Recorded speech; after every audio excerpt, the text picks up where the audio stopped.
Selamat datang kembali di Sleep Podcast, podcastnya anak DKV dan spesial pada episode kali ini kita mendatangkan langsung beliau ini salah satu dosen ilmu pemerintahan dan beliau juga adalah salah satu wadek dari FISIP atau Fakultas Ilmu Sosial dan Politik. Langsung saja tanpa basa-basi, kita persembahkan untuk kalian semuanya. Ini dia Bapak Mary Wijaya Eskom MIP. Beri tepuk tangan. Ya, halo Pak. Siap. Apa kabar Pak? Alhamdulillah sehat Mas Imam. Ya, boleh ceritain profil singkatnya nggak, Pak? Baik, kawan-kawan semua, untuk saya perkenalkan Mary Wijaya. Saya asli dari Sumatera ya, jadi logat kita memang agak Oh berbeda iya. mungkin. Jadi kalau untuk logat kita memang sama-sama Medok, tapi Iya. Medok saya Medok dari wilayah barat ya. Jadi Oh. Medok kita Medok Sumatera, jadi memang mungkin agak berbeda ya Mm-mm. didengar di kawan-kawan semua gitu. Saya lahir di Lampung, lalu Lampung. kemudian alumni dari Yogyakarta gitu. Saya Oh. dulu S1 S2 dari Yogyakarta, Ah. S1-nya di Teknik Informatika malah Loh. di Ya. Universitas Teknologi Yogyakarta, dan S2 di Ilmu Pemerintahan Universitas Muhammadiyah Yogyakarta itu. Saat ini Oke. saya mengampu di Prodi Ilmu Pemerintahan Universitas Slamet Sri dan Mm-mm. diamanahkan untuk jabatan sebagai wakil dekan Wah, di Fakultas Ilmu Sosial dan Ilmu Politik. Gitu Mas mantap. Imam. Berarti belum lama jadi wadek ya, Pak? Wadek baru berjalan dalam 3 bulan terakhir, memang Mm-mm. diamanahkan dalam 3 bulan terakhir. Sebelumnya memang kita di Sekretaris Prodi Ilmu Pemerintahan. Oh, Jadi wadek begitu. sama sekprodi itu lebih tinggian mana sih, Pak? Kalau di prodi ya memang kita lingkupnya adalah ngurus di bagian prodi ya. Heeh. Kalau dekan, wadek, wakil dekan yang ngurusnya di dekanat, yang di situ membawahi dua prodi kalau di Mm. Fisipol ya, Heeh. yaitu ilmu komunikasi dan ilmu pemerintahan gitu. Gitu juga di fakultas-fakultas lainnya sama. Jadi memang Mm. jenjangnya dari prodi baru ke dekanat, Heeh. baru kita nanti jenjangnya masuk ke pimpinan yang lebih tinggi, yaitu di rektorat ya, para Oke. jajaran rektor dan lainnya. Oh. Tapi saya tertarik dengan ini sih, pendidikan Bapak kan S1 mengambil teknik informatika. Nah, terus kenapa sih Pak S2-nya justru malah mengambil ilmu pemerintahan? Baik, saya rasa terkait dengan hal itu memang banyak yang mempertanyakan itu gitu. Kenapa sih kok bisa jauh sekali? Padahal sebenarnya tidak jauh juga gitu, karena Oh. memang eee, semua jenjang keilmuan itu sebenarnya saling berkaitan satu sama lainnya. Khususnya Oh. memang terkait dengan teknik informatika kepemerintahan, kita akan mengenal terkait dengan electronic government ya, atau Ah. EGAV. Itu kan bisa dikaitkan ke bidang itunya gitu, dan sebenarnya itu bagian dari koreksi diri ya. Bagi saya Oh. sendiri memang kebutuhan secara pribadi saya, saat itu memang mengetahui sejauh mana saya bisa berkembang gitu dengan Oh. posisi saya Mhm. saat itu, sehingga saya mencari alternatif lain gitu untuk bisa mengembangkan diri saya secara Oke. pribadi. Itu alasan yang bisa saya sampaikan terkait dengan pertanyaan itu, Mas. Oke, berarti kalau di ilmu pemerintahan kan juga saya juga baru tahu nih malah ya, khususnya di kampus kita itu apa sih Pak yang dipelajari tentang ilmu pemerintahan? Jadi kalau di ilmu pemerintahan ya, kita memang fokusnya untuk menyiapkan sumber daya manusia yang tentu ke depan diharapkan untuk menjadi para birokrat yang handal. Oh, oke. Lalu kalau yang mau terjun ke politik praktis, bisa juga ke praktisi politik ya, nanti Oh, akan iya. menjadi politikus-politikus yang handal, diharapkan arahnya ke situ. Lalu kemudian juga bisa jadi peneliti, nanti kita Oh. juga akan coba arahkan kawan-kawan yang memang mengambil di prodi ilmu pemerintahan itu bisa untuk nanti bisa bergelut di bidang penelitian, khususnya bidang ilmu Oh. sosial. Mhm. Begitu juga saya rasa di fakultas-fakultas lain ya sama lah, tujuan kita Heeh. semua bisa mengarah ke sana gitu. Selain itu memang ya jadi praktisi, konsultan dan lain-lain, kita akan siapkan arahnya ke jenjang yang Oh. ke arah situ gitu. Tapi fokus dasarnya adalah ya kita menyiapkan kawan-kawan untuk bisa terjun ke bidang pemerintahan. Oke, berarti, kurang lebih minimal lulusan itu paling enggak masuk ke dunia politik ya, Pak? Atau Kalau enggak? terkait dengan itu sebenarnya kita itu tergantung dari kebutuhan dari masing-masing ya. Tetapi setidaknya kawan-kawan nanti ya ini juga akan kita bahas di dalam program ini ya. Bagaimana sebenarnya kita mau mengarahkan potensi diri kita mau ke arah mana. Itu akan kita arahkan berdasarkan dengan passionnya masing-masing, berdasarkan minat dari bakat masing-masing. Kalau memang dia minat terkait dengan penelitian dan lain-lain, nanti akan kita arahkan sebagai peneliti gitu. Tetapi kalau dia misalnya minat di bidang politik praktis, nanti kawan-kawan yang mengambil di prodi, khususnya di prodi kami ilmu pemerintahan, nanti akan kita arahkan coba ke misalnya masuk ke partai politik dan menjadi konsultan politik dan lain-lain gitu. Itu arahnya ke arah situ gitu. Oke. Kita akan potong sebentar karena akan ada iklan dari TV swasta, dan jangan kemana-mana, tetap di Sleep Podcast.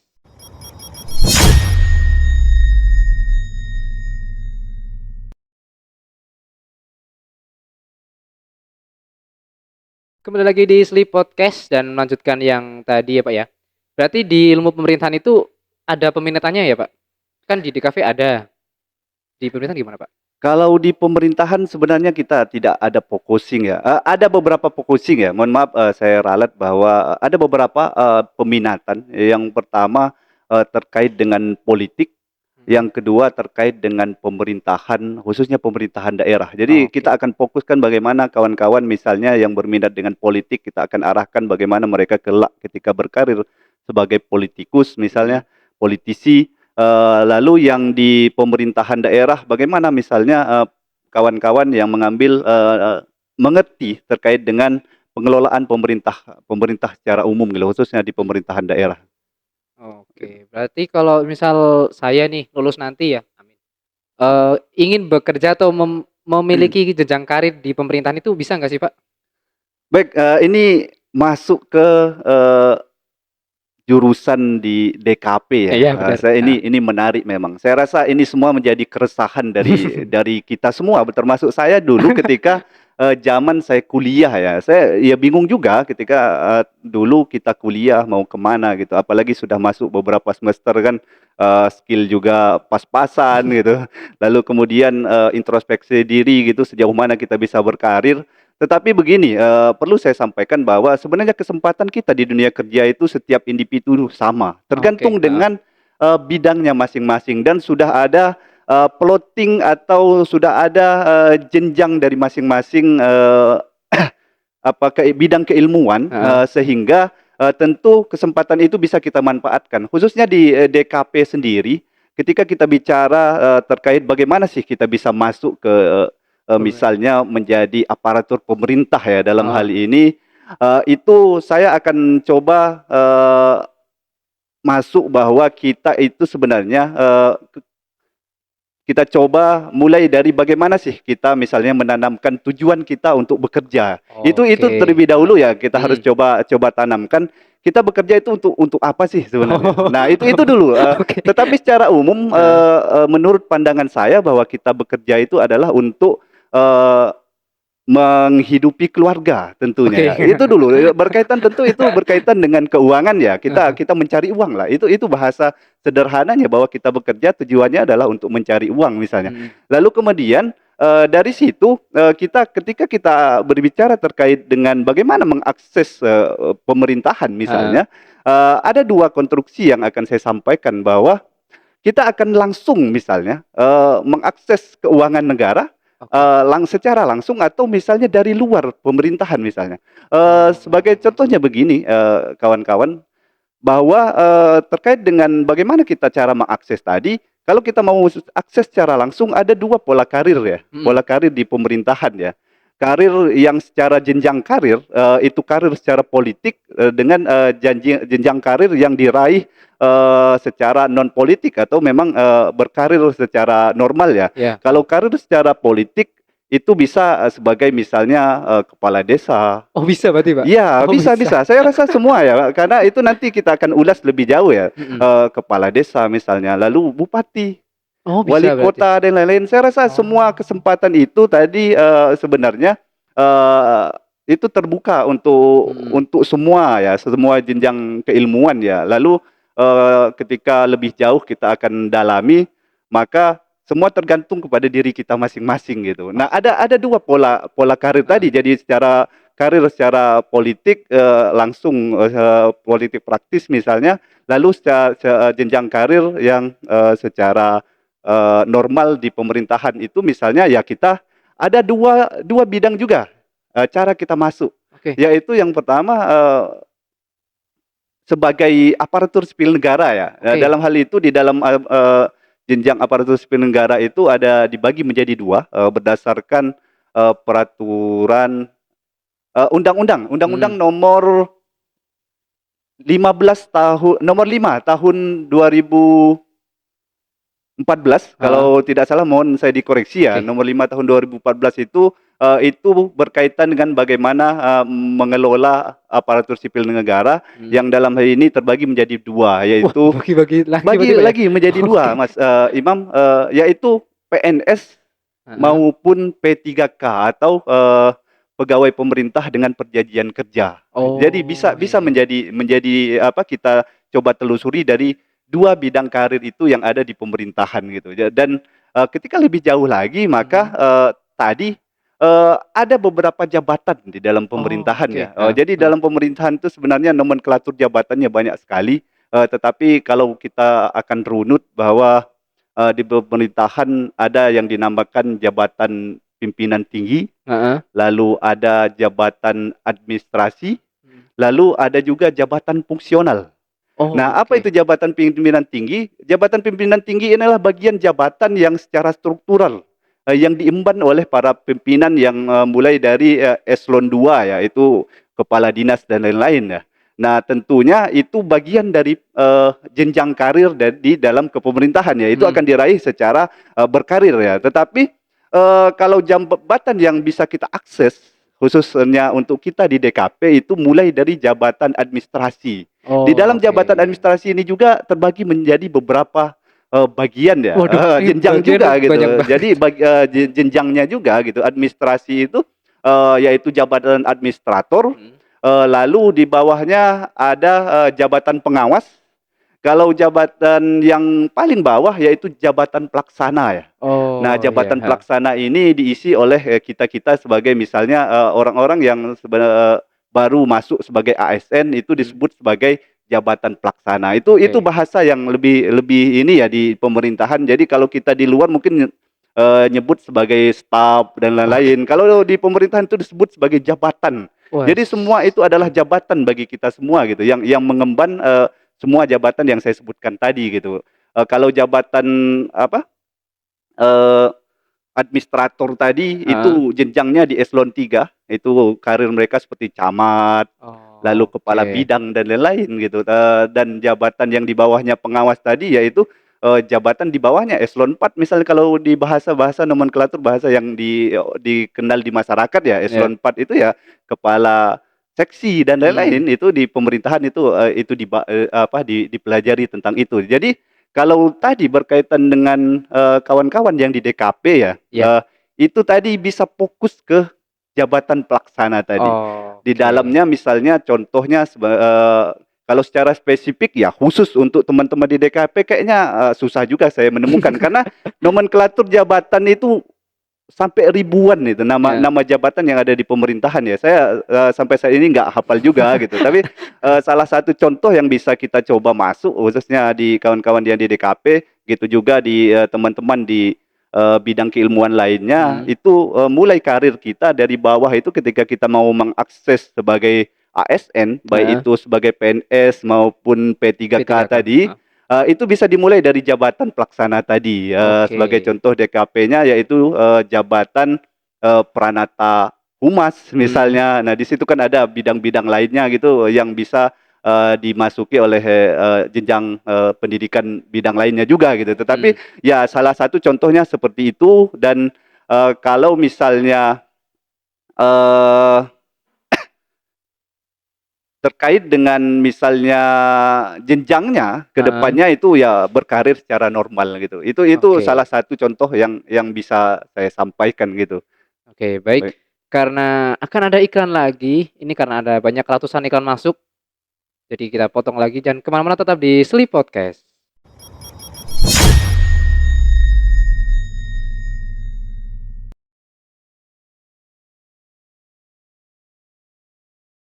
Kembali lagi di Sleep Podcast dan memasuki sesi terakhir. Ini saya mau bertanya Pak ya. Kalau misalkan saya nanti ini lulus ingin bekerja di pemerintahan, apakah itu butuh titel atau tidak?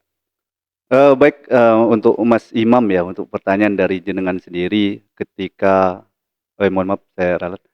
Baik untuk Mas Imam, terkait Mhm, dengan pertanyaan yang dilontarkan tadi iya, bahwa apakah kita membutuhkan titel ya, heeh, ketika berkarir di pemerintahan.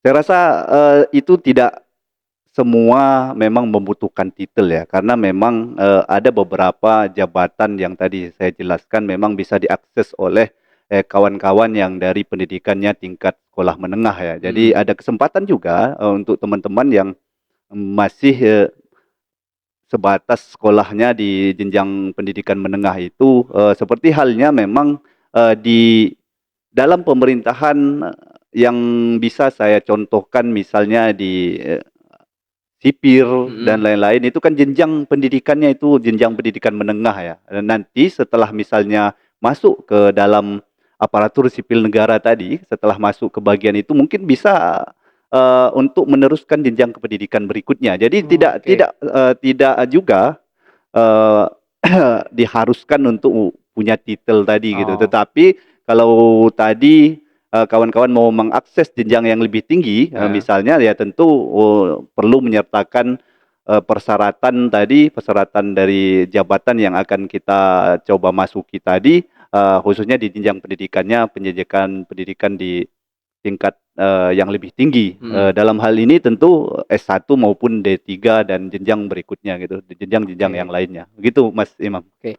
Tapi untuk, eee, s lowongan kerja itu kan jujur nih saya juga kan nggak pernah dengar gitu loh Pak, ada informasi ada lowongan untuk bekerja di bagian entah camat atau mungkin bisa pejabat di pemerintahan itu kalau informasinya gimana sih Pak? Kita dapat informasinya?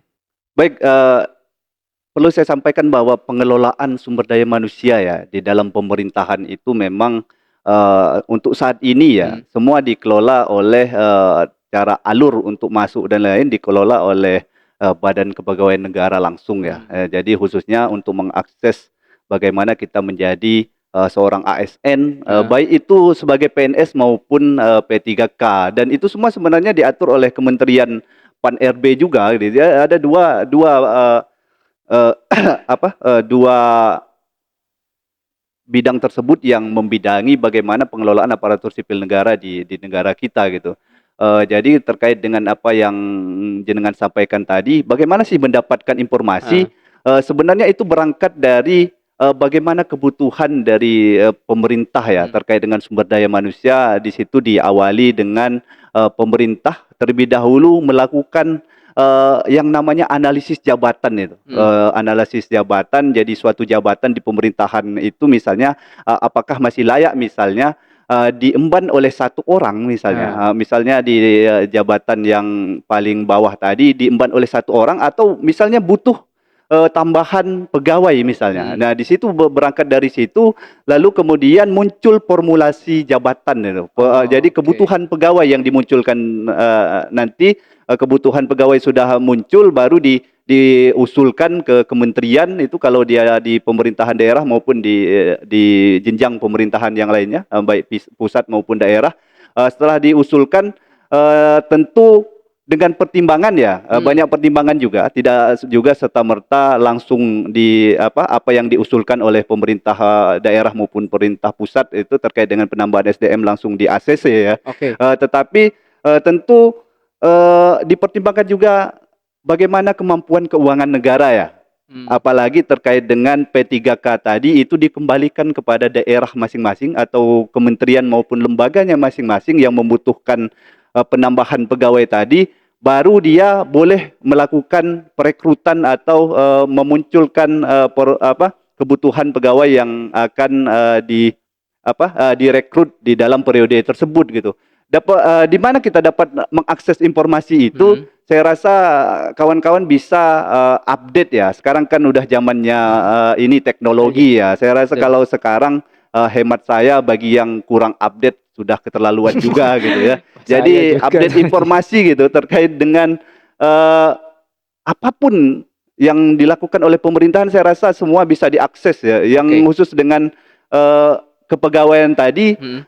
itu biasanya bisa diupdate di ini ya sscn.bkn.go.id.